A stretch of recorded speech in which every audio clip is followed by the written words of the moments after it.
Chers téléspectateurs du micro du pasteur Bobo Gospel, on dit 100% Gospel. Je crois que d'abord il faut bon mais chose à parfait à solo kitoko. Bolingwanza mené toujours sur l'intime adoration adorateur awaboye. D'abord ezabongo. Tobenga mindenge nini tokomi pa na nzambe ndenge nini mitema na biso eza ndenge nini liboso na nzambe.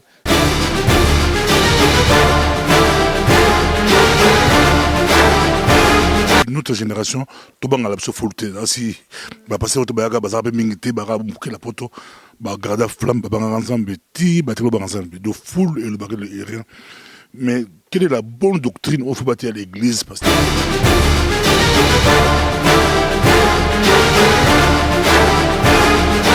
Et une des raisons pour laquelle je suis parti je sentais que le Seigneur m'appelait à voir, selon ce que le pasteur dit, la vision, c'est-à-dire toucher les blancs.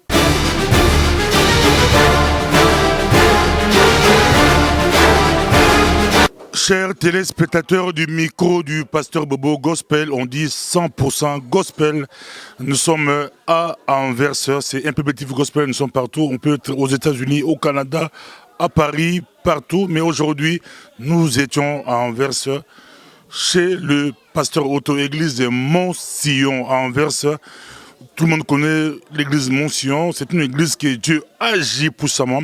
C'est une église que Dieu se manifeste. Et nous étions là. On est avec l'homme de Dieu, l'un des doyens, l'un des personnes que Dieu a fait déplacer de l'Afrique. Les premiers chrétiens à être ici en Belgique. Dieu les avait utilisés. Nous autres, on est venus après, on les a trouvés. La flamme de l'évangile était là. Et aujourd'hui, on voit en Belgique qu'il y a plus de 1000 pasteurs, mais il y avait des doyens. Donc, on est avec Pasteur Otto, très apprécié, très aimé. Bonjour, Pasteur Otto. Bonjour, Pasteur Bobo. Nous sommes avec Benakap. On vous suit partout à travers le monde. Comment vous vous trouvez? Comment vous portez? Je me porte bien. La grâce de Dieu est là. La grâce de Dieu est là. Nous sommes ici à Anvers, nous sommes très contents. Ça fait longtemps qu'on ne vous voit presque plus dans beaucoup de milieux. Vous bossez à Anvers, nous sommes venus et on a vu beaucoup de jeunes servir Dieu, beaucoup de jeunes travailler pour Dieu. Or, aujourd'hui, c'est difficile de voir des jeunes servir Dieu. Parce que j'ai commencé directement par quel est votre secret à attirer et à former les jeunes? Il n'y a pas de secret comme tel, mais je crois que c'est d'abord l'intention, le désir, la volonté, une préoccupation quelque part de penser à eux, penser aux jeunes. Le flambeau des jeunes fait toujours du bien à l'Église et à la mission que nous avons, c'est-à-dire de propager l'Évangile. Quelle est la différence entre la période où vous êtes arrivé en Belgique, je crois vers les années 82, 83, et aujourd'hui, 2016, l'évolution, l'attirance des jeunes par rapport à l'évangile, quelle est la différence? L'évolution, c'est quoi? Il y a beaucoup de choses qui se sont déjà passées. Nous bénissons le Seigneur déjà pour l'histoire telle qu'elle est, même si elle a été écrite avec des maladresses. Mais nous bénissons le Seigneur parce que souvent, on remarque l'œuvre de Dieu après. Quand on est dans le feu même de l'actualité, quand on vit des choses, on ne réalise pas tout de suite, on ne réalise pas souvent ce que Dieu est en train de faire. Mais quand on regarde en arrière, on peut voir tout ce que Dieu a accompli. Donc quand nous sommes arrivés en Belgique, c'était l'époque où on disait c'est le cimetière des croyants. Mais c'est par la grâce de Dieu que nous avons survécu au travers de ce cimetière et nous sommes là avec l'évangile et nous bénissons les seigneurs pour l'histoire. Et Dieu a beaucoup travaillé, aujourd'hui il y a beaucoup d'églises et je crois qu'avant nous il y a des gens qui ont prié, nous avons prié et il y en aura qui vont prier et le Seigneur continuera son œuvre et nous croyons que la Belgique, notamment l'Europe et d'une manière générale est un pays à défricher et nous devons travailler. Pasteur Otto, encore grand merci de nous avoir invités à Mont-Sillon. Moi, je voudrais juste poser une question qui, c'est vrai que la majorité de personnes se posent souvent. Parce que il y a eu le pasteur Bobo qui a eu à intervenir à l'église, disant que vous avez commencé avec le messager. que vous étiez, oui, et c'était chez vous à la maison. Le mouvement a Le- pris le- beaucoup d'ampleur quand nous sommes arrivés à la maison. Quand nous sommes arrivés à la maison, l'histoire, je crois que le pasteur Bobo est là, il connaît bien l'histoire. En fait, le travail chez les messagers, c'est un travail qui a commencé bien longtemps avant. Et nous avons dû passer beaucoup de temps de prière avant que l'histoire ne s'éclose et qu'elle devienne ce qu'elle est devenue. En 1990, je crois que je venais de passer un temps avec l'église de Nzambe Malamu. Et là, le Seigneur m'a orienté différemment. Nous avons commencé à prier. Au début, c'était avec un des hommes de Dieu sur place. Et donc, nous avons commencé à prier sur la rue Maurice à Saint-Gilles. Et ensuite, il y a la génération, nous sommes là en 92, 93, 94, la génération d'autres frères qui se sont ajoutés. Nous avons continué à prier jusqu'à ce que nous sommes passés par une sorte de dépression. Et en 1990, je crois, non, pas 90, presque 2000. Nous sommes en 1999, presque 2000.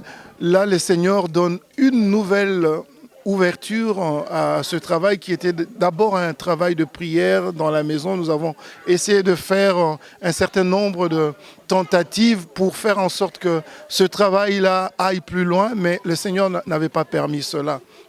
Et donc, voilà, c'est une histoire que le pasteur Bobo connaît parce qu'il fait partie de cela. Nous sommes en 1992, 93, 94, nous prions donc à la maison. À la maison, il y a donc des bien-aimés qui sont venus comme le frère Kitima et bien d'autres. Et voilà, en 1999, quand nous nous sommes repliés à la maison avec le petit espace que le Seigneur nous avait donné à ce moment-là, c'est à ce moment-là que le Seigneur fait l'ouverture du ministère et donne une ampleur à ce ministère. Et donc nous avons connu des personnes qui venaient, et tout de suite nous avons quitté la maison pour aller prendre d'autres envols. Non, vous avez fait partie de toutes ces personnes qui ont fait ce sacrifice de pouvoir prier ensemble, en groupe, pour qu'il y ait explosion, que le ministère puisse, qu'il puisse avoir tant de personnes aux messagers à l'église. Mais pourquoi aujourd'hui vous êtes plus ensemble? Vous êtes, je ne sais pas, est-ce que déjà comment vous étiez occupé à travailler? C'était un collège, il y avait un responsable, comment ça se passait? Au tout début, il fallait définir une bonne vision de travail. Au tout début, il fallait définir une très bonne vision du travail. Et donc, il fallait le faire en équipe restreinte.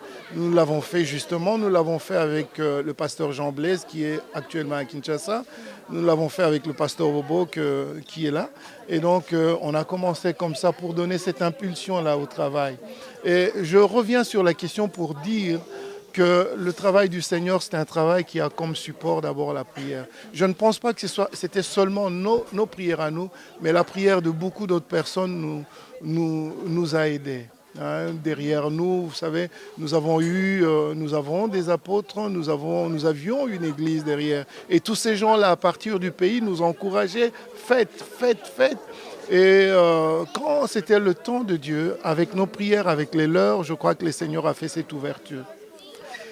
Une des leçons que nous pouvons retenir, c'est que la prière est fondamentale. Et ça a mis les bases de ce travail.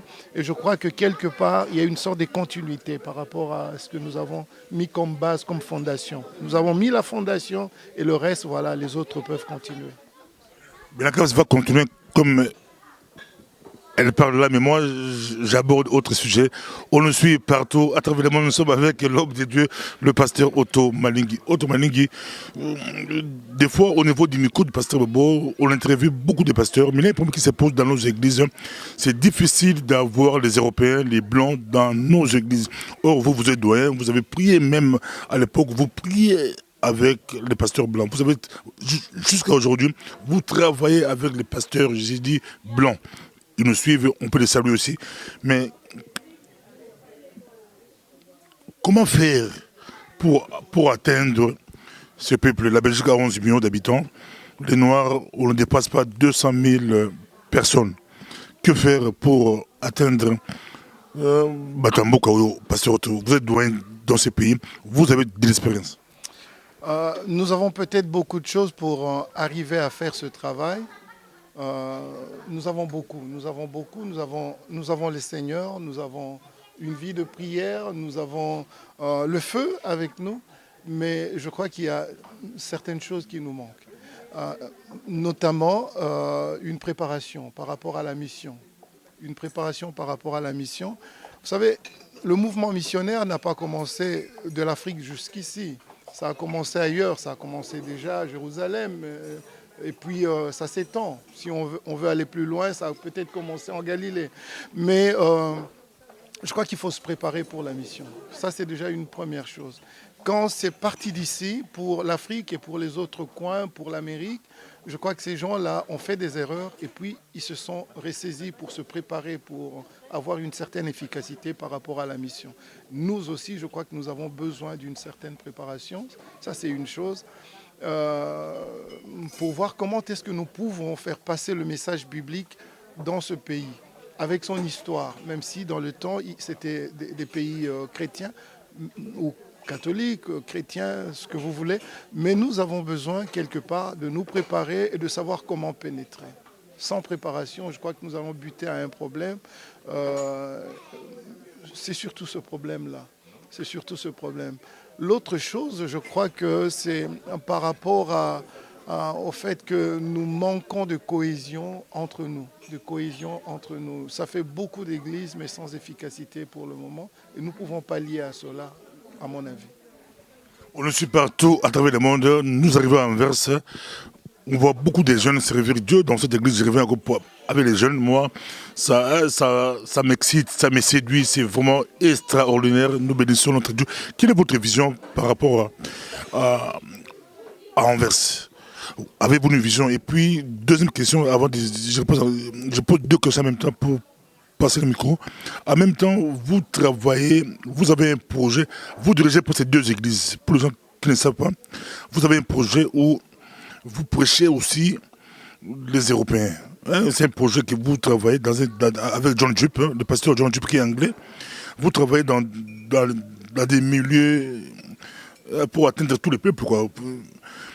Comment ça évolue? C'est comment? Quelles sont les difficultés? C'est facile? Rien n'est facile dans l'évangile, rien n'est facile. C'est facile dans le sens où nous avons le Seigneur qui est tout-puissant, qui peut tout. Nous devons d'abord travailler à notre propre niveau. Nous devons travailler à notre propre niveau. C'est un défi que nous devons relever et c'est à partir de là. Pour moi, je pense qu'il faut se recentrer sur l'essentiel. La première chose, je dois travailler à l'intérieur de l'Église, faire comprendre la vision à l'Église. La vision d'atteindre les autres doit commencer au niveau de l'Église, à mon niveau et au niveau de chaque membre de l'Église. À défaut de réussir à ce niveau-là, je crois qu'on va avoir des difficultés. D'autant plus que, dans un premier temps, nous nous sommes mis à travailler à l'interne dans nos communautés propres. Mais maintenant, il faut faire pénétrer de nouvelles communautés dans l'Église. Ce n'est pas toujours évident. Parce que c'est comme si on appelle des gens à venir intégrer un cadre avec une culture, avec des expressions qui ne sont pas adaptées. Et donc nous devons travailler à ce niveau-là.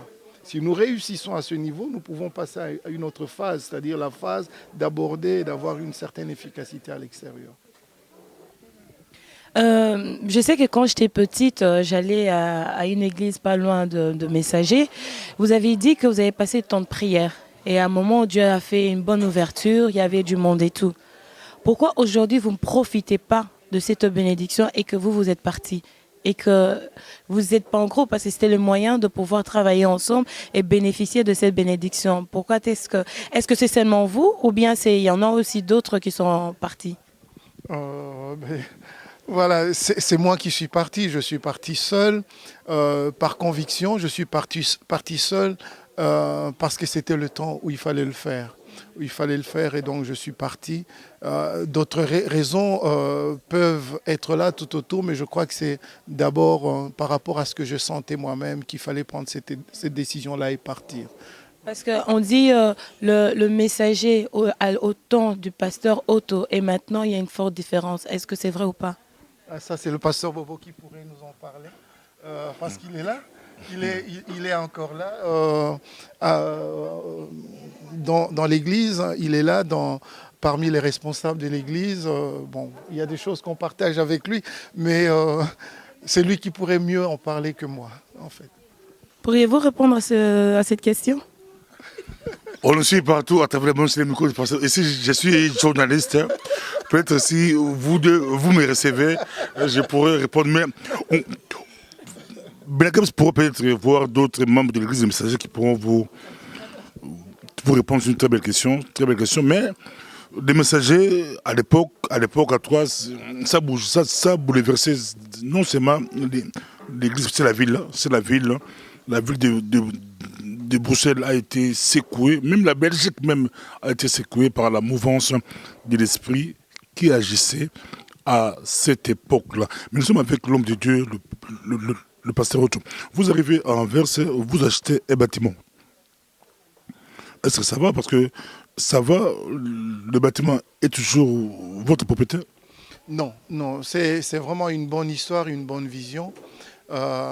Cette vision est née d'abord avec le pasteur Kabuya Masanka du Canada, qui est passé donc à l'église et comme ça, en plein message, voilà, il lance, voilà, c'est possible.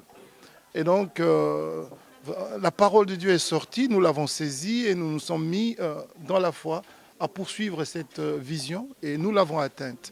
Le problème maintenant, c'était de gérer la suite. Mais voilà, ça fait partie de l'histoire. Le bâtiment ne nous appartient plus aujourd'hui. Nous avons fait une tentative de racheter le bâtiment par quelqu'un d'autre, donc en fait par un membre, un ancien membre de l'Église, ce qui fait que nous sommes dans le bâtiment pour un certain nombre d'années. Nous l'avons racheté d'une certaine manière derrière cette personne, mais pour le moment, disons, le bâtiment lui appartient. Et donc c'est la personne qui gère et nous sommes là. Sur papier ou bien? Sur papier, le bâtiment lui appartient. Je pense que... En réalité, c'est à l'église. Non, même dans les fêtes, je crois que ça va rester son bâtiment. Nous sommes là, le temps où nous sommes pour pouvoir nous préparer et continuer la vision. Nous aurons peut-être avec le Seigneur d'autres possibilités que nous verrons par la suite. Donc voilà ce que nous sommes maintenant. Comme vous pouvez le voir, nous sommes en train de penser à autre chose que de rester dans ce bâtiment. On ne restera pas. Nous avons avec le propriétaire, le nouveau propriétaire, nous avons signé de pouvoir rester là jusqu'à X temps, le temps que nous puissions refaire les moyens de l'Église pour avoir un lieu. Le rêve, à un moment donné, je crois que c'est aussi à cause de cela que nous avons pensé la même chose pour les messagers, c'était de dire, en bon père de famille, il faut qu'on pense à l'avenir et qu'on fasse asseoir l'avenir. Il est bon de prendre place et de s'enraciner, de poser vraiment pour l'avenir, pour nos enfants et pour les chrétiens qui viendront, belges ou autres, dans l'avenir pour pouvoir avoir un lieu où ils peuvent prier. Et voilà, il faut garder que ces bâtiments que nous achetons, ce n'est pas le plus important, mais il faut stabiliser l'Église en la plaçant dans des lieux qui conviennent pour que l'avenir soit assuré pour ceux qui viendront. Votre expérience est vraiment bien pour aider beaucoup de pasteurs, beaucoup d'églises. Mais que se passe-t-il beaucoup d'églises africaines quand ils achètent des bâtiments? Souvent, ça pose problème. Ça tombe souvent dans des mains des personnes.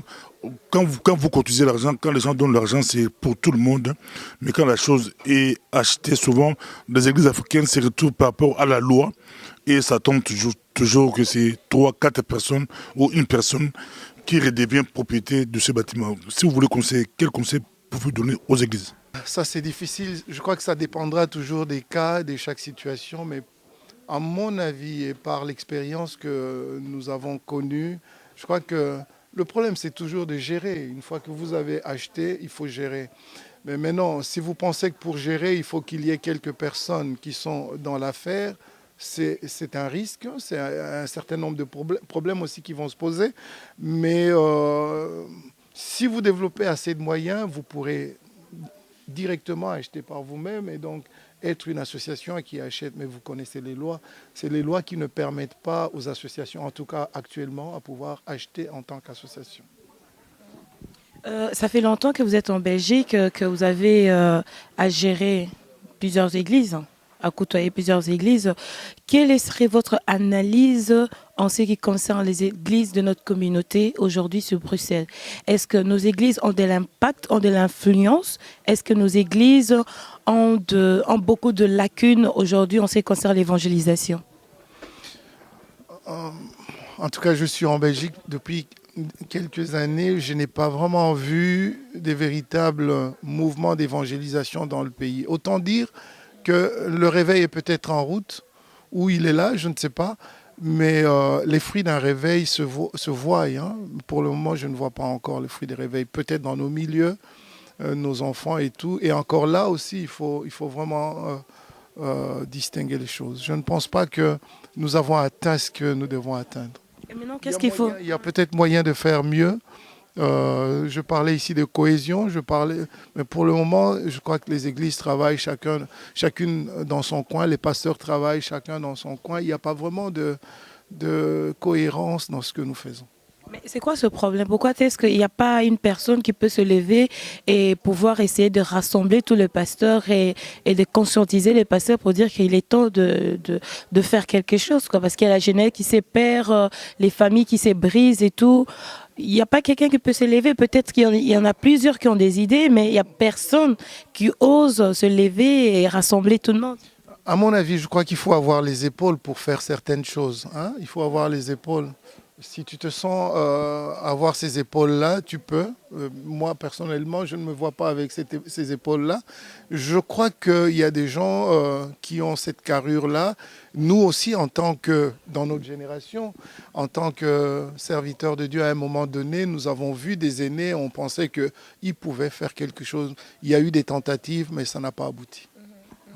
Parce que là, nous remarquons aujourd'hui qu'il y a la majorité de nos fidèles ici en Europe qui suivent plus des prédications sur YouTube, mais des hommes de Dieu de Kinshasa. Et quand ils viennent ici, les salles sont tellement remplies. On sent cette soif de chrétiens ici à Bruxelles. Est-ce que ce n'est pas le moment pour que les pasteurs puissent se dire que non, il y a vraiment cette soif ici à Bruxelles? Ah oui. Quand vous parlez de ça, vous pensez à quoi notamment? Vous pensez à quoi? Quel est l'événement qui a bouleversé? Il y a eu 2 événements qui se sont passés à Bruxelles, mais c'était extraordinaire quoi, de voir une multitude de personnes qui avaient, et des jeunes motivés qui venaient malgré le froid, la pluie, qui attendaient dehors. Pourquoi? Parce qu'ils voulaient aussi aller écouter. On sentait cette soif-là. Et quand on leur posait la question, ils disaient que là, on sent qu'il y a du sérieux, mais ici, on ne retrouve plus le sérieux. Donc ça veut dire qu'au niveau des églises, il y a quelque chose qui manque. Au niveau des églises, au moins une chose que nous pouvons constater, c'est que ces jeunes qui ont quand même été quelque part en contact avec les églises ont reçu quelque chose des églises ou des familles. Et donc à partir de là, il y a cette soif, c'est-à-dire qu'ils en veulent un peu plus, des choses qu'ils ne trouvent peut-être pas dans les églises. C'est déjà une bonne nouvelle, c'est-à-dire que le travail des églises n'a pas été vain, mais ils ont soif de plus. Donc, c'est au moins ça. Parce que l'église d'Europe n'est pas en déphasage, comme dit Benacaps. On voit des pasteurs d'Afrique qui arrivent. Je pourrais citer, on l'a vu, Marcelo Tounassi, qui était à Bruxelles. Ça a bouleversé la ville, sans publicité, sans fiche, parce qu'ils utilisent les réseaux sociaux. Il y a un autre qui vient d'arriver, pasteur Walesa qui arrive à Bruxelles. C'est la police même qui débarque pour départager des personnes, sans publicité, sans affiche, mais des milliers de personnes le suivent. Je crois qu'il y a une certaine publicité. Hein. Nous sommes dans un monde de médias. Le pasteur Bobon en fait partie. Quand on remarque très bien, il y a déjà une sorte de publicité autour de ce genre d'événement. Vous parlez de Marcelo, je crois. Où est la famille qui ne suit pas les messages de Marcelo? Il y en a plein. Il faut se poser la question, est-ce que les pasteurs d'Europe ne sont pas en déphasage? Pourquoi vous aussi, vous utilisez les mêmes canaux? Parce que peut-être vous êtes plus crédible que Marcelo, vous prêchez mieux que Marcelo. Lui, j'ai dit peut-être,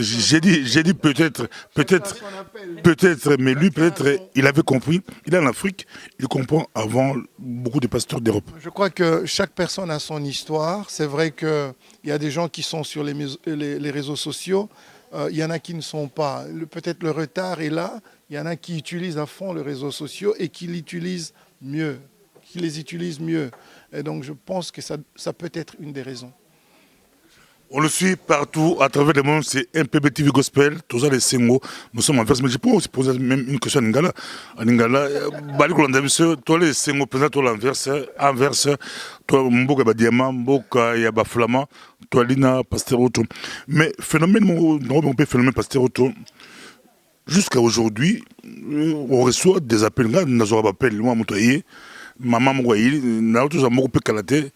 Mon ban naïe, attendu. Ah, de prier pas pasteur auto. Ah, l'église a pasteur auto. Finalement, il y a des poutres qui na Bruxelles, depuis aux heures la Bruxelles, il y avait des gens qui m'ont la prière raté, mais si moi c'est qui n'est pas pasteur auto. Finalement, c'est comment? Peut-être bien que c'est bien, mais à surtout à ce moment-là, bah autant de l'eau, mon dit mutafon landa quoi, tindi mutu. Évangélisation qui n'est pas pasteur auto. Na évité peut-être que les réseaux sociaux il y a tant les réseaux sociaux à tant mais je crois que d'abord il faut bon une chose à parfait à solo kitoko bolingwanza mené tous sur l'intime adoration adorateur a waboye d'abord les abongo tobenga mindenge nini tokomi pa na nzambe ndenge nini mitema na biso eza ndenge nini liboso na nzambe cette vérité là. Ce lien-là, cette communion, cet amour que nous avons vis-à-vis du Seigneur et qui se manifeste aussi, et pas à Batumususu, et on est sala que, et comme il témoignage, à Bomo Inayo, Bomo ya Oyo, Oyo sala que, à ta mobile ya Sambe la raté, Abina moi si Kendebwe. Naka au lobby, et zana moko baka, et pas un messager, un ndeko, Oyo mobile ya memaki, bandeko mobile ya même po, tozaki déjà en contact, toyebanaki, à tel lobby, et pas inagoy côté moi sinanga, ezali et pas à moto. Je crois qu'il y a un problème. Ndeni mobali arocha moi sineska osambela yesuka banda osambela osambela te.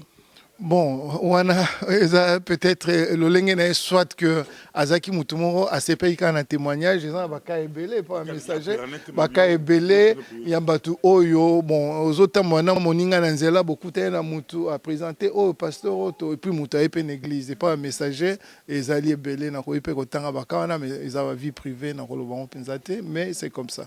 Na ebité ngeni peut-être akepa imuso ayoki sango et puis amoni motongo bien ye motongo yo ayoki pata moto aza moto confiance aye je crois yangwana tu as tout nous la raison c'est micro phénomène pourquoi basi ba priami na poto yo au kambi quand même mingi la poto basi ba priami na poto mais belle ba priorité et puis moi c'est arrondiment et mo bala ndimi kuta amta milango ba kuti mais maman songo sambela comme escroc basé belé yebo ça les choses à poni abi okena kuna d'abord phénomène il y a mibali baza ko prier moins mais ça phénomène mo ezaka ah na pototé je crois ça un peu partout et très souvent mibali belé ba na kondima na nsima basi témoignage des belé musuba comme pasteur mais sauté na famille maman mtabana ko sambela liboso et puis na suka abendi papa pe ami pesi et puis bana pe ba ko ya ou bien bana baye avant papa ya donc ils ont ba kay belé bongo na yoki sango ke na bamboka neti ba Philippines okuta na église basi nde ba osanyo so na kati église moi si osam ça pasteur moi si osé évangéliste mibali baza presque jamais l'église presque pas so comme en église okutika basi na basi donc mibali baza au compter au bout des doigts comme on dit mais yango eza phénomène nini oza pe du na ndenge nzamba sala mwasi aza moto motema donc teza bindima ndima teza motema liloba nzambe eza likambo motema oh nzambe asimba motema nzambe bolingwa nzambe simba mingi motema mwasi je crois pe eza bon mais eza pe kitoro yeba que mobali abanda osambela abengi pe donc au travers la prière mobali mwasi pa ye na bana baka wana pe ezali eza pe belé baka wana pe ezali mais très souvent moi si ndimara plus facilement pour motema na ye eza motema ya kolinga moi si za mingi na réponse na bolingo so ba lingi ye so c'est que tala moto lingi na bolingo ndengo yo osimba motema moi si plus facilement que mobali OK nazena motuna mo parce que olobik est pas messager moko ndima ko kende siko de temps à autre, ça vous arrive que y a aux visiter Bango, sur la conférence ESA, ou bien ESA au Kei, au Tasuna Simate. Naza beaucoup plus, même milieu à Bruxelles, Naza rare. Naza pour Naza beaucoup plus concentré. De temps en temps, na Kendekei, c'est arrivé 2-3 fois. Na Kei, en dehors, il y a mariage, matanga, mais il est arrivé 2 ou 3, 3 fois dans l'église, oui. Bali on a des choses à micro du pasteur Botori vers la souka lancé que c'est toi l'inverse. Mais vision non ce vision nayo ezanini na comment tu vois la vision et quelle est la bonne doctrine pour les autres églises de la doctrine église avec ma faulté il y a battu belité notre génération to banga la faulté si ba passer auto baga ba zabe mingité ba buke la poto ba garda flamme ba banga ensemble ti ba tebo banga ensemble de foule et le bagage et rien. Mais quelle est la bonne doctrine au faut bâtir à l'église, pasteur Otto, et puis vision nayo l'enversene. Quelle est la bonne doctrine? Peut-être on pourra revenir en France parce qu'il y a beaucoup de pasteurs européens aussi qui nous suivent. Quelle est la bonne doctrine pour une église? La bonne doctrine, c'est juste la parole de Dieu. Tout ce que la parole de Dieu enseigne, c'est ça la bonne doctrine. C'est vrai. Maintenant, il faut voir comment on applique cette vérité biblique. Ce qui me peine aujourd'hui, c'est notamment le fait que ce qui était la valeur de ceux qui nous ont apporté la parole de Dieu quand nous étions jeunes croyants, tous ces gens-là, quelque part, toutes ces valeurs-là, c'est comme si c'est mis de côté. Je crois que dans le temps, même le fait d'être serviteur de Dieu cela était encadré, mais aujourd'hui ce n'est plus encadré et je crois que ça fait beaucoup plus tort à l'Église qu'autre chose. Parce qu'il y a beaucoup de gens qui ne sont pas assez préparés. Quelques versets, quelques pensées, quelques paroles de Dieu ne suffisent pas pour qu'une personne se tienne devant des âmes et conduise les âmes vers où on ne sait pas vraiment. Par rapport à ce que je constate aujourd'hui, c'est presque comme si tout a été déplacé. J'ai été à Kinshasa quelques fois et c'est difficile de trouver des messages sur la repentance. Le Seigneur lui-même a prêché la repentance, Jean-Baptiste a prêché la repentance, les apôtres ont prêché la repentance, mais c'est comme si ce n'est plus un besoin aujourd'hui. Et ça, je crois que ça fait du tort à l'Église. C'est tout ça, c'est pas une église, et le marqué dans la souka culte au Tchépanier, on doit peut-être un euro pour la Kosunga, Mutumuswa Zangilipa, Mutumuswa Zangi pain. L'église est tout ça, la carotte, à tout cas, c'est rare, l'église au monde, sont plutôt pensé la bateau Bazangi. Tout le monde a un poto qui toko, mais bateau belé, balolanza la Bazangi, et marquinga, mais il a soupe la camoué. Na moni choral te bege heureusement la souka papa mo ebsenga non choral peut zadi mais ce bozongi prochainement kobanga te beaucoup la choral do et do babi choral li ba choral kima surtout nga ba choral na plus malo. Mais ce 11 novembre, j'étais invité par le pasteur Philippe Chibangu à Bruxelles. J'étais là. Ça m'a beaucoup réjoui, ça m'a beaucoup réjoui. J'étais là assis, je suivis cet homme de Dieu que Dieu a béni et je le salue en passant. À un moment donné, il a tout simplement ramené l'église au niveau choral. Donc ils ont chanté choral. J'étais ravi. J'étais vraiment ravi parce que ça a fait remonter mes pensées et de temps en temps, moi ici à l'église, je chante des chants de chorale. Vous avez suivi une séquence avec un chant de chorale. Donc j'aime bien. Zamba salaki mokili, yenda salaki lona, yende akeli moto, poya kumisae mama, yende asalaki. Nous avons chanté dans la chorale, voilà. Voilà, petit extrait. Hein.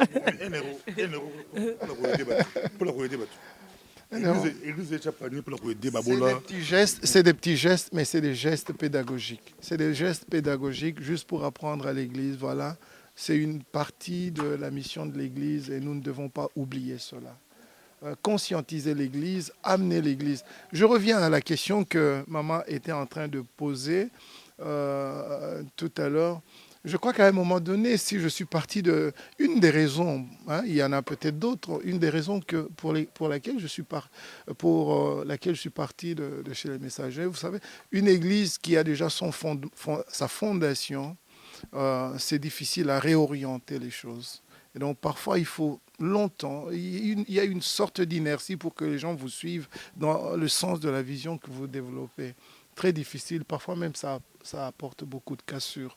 Et une des raisons pour laquelle je suis parti Je sentais que le Seigneur m'appelait à voir, selon ce que le pasteur dit, la vision, c'est-à-dire toucher les Blancs.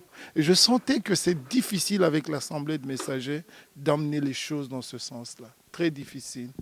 J'ai vécu ça, j'ai vu quelques expériences personnelles. Je sentais que c'était difficile à dire, venez, suivez-moi, allez, on va aller dans tel sens. Et donc, ça a été une des raisons pour laquelle j'ai dit, est-ce que ce n'est pas fini ici? Il ne faut pas que je m'oriente autrement.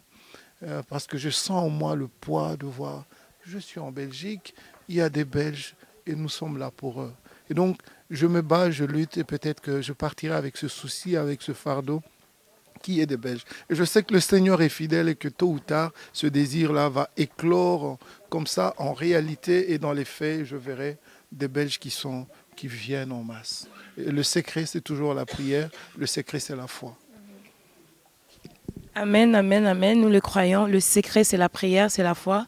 Voilà, nous arrivons à la fin. Oui, c'est une question de pasteur auto. C'est rarement le pasteur pensa à bâtir l'église école, église à monnaie, finance qui toko. Atika tout, akilo bandela zéro. Il y a une question de la cap, mais comme ça, pas tout également. C'est rare, c'est rare que au monde nous expliquer ben cap ça avec équipe au travail des écoles par ba finance fandi bloc tu fandi ba fidèle et belé ba tout belé bo sombi mais bâtiment bon même bon bâtiment là qui mais au boutique là au tiki au ça autre chose donc aux après il y a qu'on partout dans ba benga. Effectivement, c'était ça. D'abord, Dieu parle de plusieurs manières. Dieu parle tantôt d'une manière, tantôt d'une autre. Dieu parle aussi par les circonstances autour de sa vie. Et donc, je commençais à sentir, nous sommes là en 2007, je commençais à sentir que le milieu et des faits autour de ma vie commençaient à m'orienter un peu différemment. Il faut dire que quand je suis allé commencer à travailler avec des amis, des frères blancs, des Belges et d'autres nationalités, j'ai reçu beaucoup de choses. Une largeur de vue qui me permettait à un moment donné de me remettre en question et de dire est-ce que je dois continuer à faire ce que je suis en train de faire? Et donc cette question-là m'a poursuivi jusqu'à ce qu'à la fin de l'année 2007, je commençais à voir que oui, il serait peut-être temps que je parte. Avec d'autres faits autour de ma vie, autour de la vie de l'Église et de ce que nous faisions à l'Église, j'ai senti qu'il serait peut-être temps. Alors nous sommes en 2008. À l'époque, nous devions recevoir un homme de Dieu pour la conférence annuelle d'Annette. Annette qui est le réseau Antioche avec le pasteur Raymond Van de Putte. Et à un moment donné, nous recevons cet homme de Dieu qui est écossais d'origine et qui travaille en France comme pasteur. Nous étions à table en train de prier. Il y avait là le pasteur Raymond, il y avait le pasteur John, il y avait beaucoup d'autres. Il y avait Fernando, le Brésilien. Il y avait Rocky Gatright, le missionnaire américain. Nous étions en train de prier avec cet homme de Dieu. À un moment donné, il commence à sortir une prophétie. Et il sort la prophétie et c'est le pasteur Raymond qui était là, qui se met à écrire la prophétie. Il écrit et c'était sur moi. À la fin, il me donne cela. Et je prends, et cette prophétie a déclenché en fait ma décision. C'est à ce moment-là que je suis allé voir, je crois, le pasteur, l'apôtre Dany, pour lui dire, voilà, je m'arrêtais, que j'allais faire autre chose. Dieu m'appelle à autre chose, et donc il fallait que j'aille le faire. L'obéissance vaut mieux que le sacrifice. Voilà, nous arrivons à la fin de notre émission. Nous sommes bien à l'église Mont-Sion du pasteur Otto à Anvers. Et MPB TV Gospel a été là pour vous. J'espère que vous avez tous été satisfaits. Et nous sommes arrivés à la fin de notre émission. Je ne sais pas si vous avez le mot de la fin. Si tu proposes adresse église, aux l'Anvers, aux quartiers au Bokel, aux l'Anvers, l'église Mont-Sion, l'église à l'Anvers, aux amis d'Hollande, aux la Breda, Hollande, Roya, à même Boussé pour Roya, église Mont-Sion, chez le pasteur Otto Malingi, un pasteur au bako recommandé, crédible, qui craint Dieu, à la bon témoignage, à sa la bon témoignage, à sa nzambe la Belgique, à sa banzambe, au goya bala louange kitoko, louange avec ba jeune kitoko ma, aux la bana, au la pour ça bas encadrement. Il y a la bango na église Mont-Sion na Anvers. Aux la ba jeune bala pour ça ba la musique, ba ça la nzambe la goba nzambe. Pour le comment ba to ko ça la nzambe, mais goba nzambe za te. Mo ayemba na ye abina ka beta la musique mais abanga nzambe te ou ate ya kazo ba nzambe te. Mais sur lingi école, ba to ba garder école ya crainte ya nzambe, il y a kana église Mont-Sion na Anvers. Si trop on s'adresse à tout cela qui Bernard Sestenweg, 770 au Anvers, hein, 2660 à Hoboken. Voilà. donc Zeven onder Zeventik. Alors, Bernard Sestenweg, numéro 770. Le code postal c'était 2660. bon, mon effort intégration. Intégration en néerlandais. Hoboken, Anvers. Oui, c'est Anvers. La commune d'Hoboken est très connue pour les Congolais, les Aïrois. C'est là qu'on faisait tous les non-métaux, en fait. Hein? Voilà. Voilà. Vous tous qui voulez venir, vous êtes tous la bienvenue. Que l'Éternel vous bénisse. Bye bye. Les non-ferreux, je dis non-métaux, non-ferreux. Merci. Voilà. Ah, n'oubliez pas une chose, hein. Tous ceux qui ont réussi ne sont pas différents de vous et de moi. Donc, que Dieu vous bénisse. Bye bye.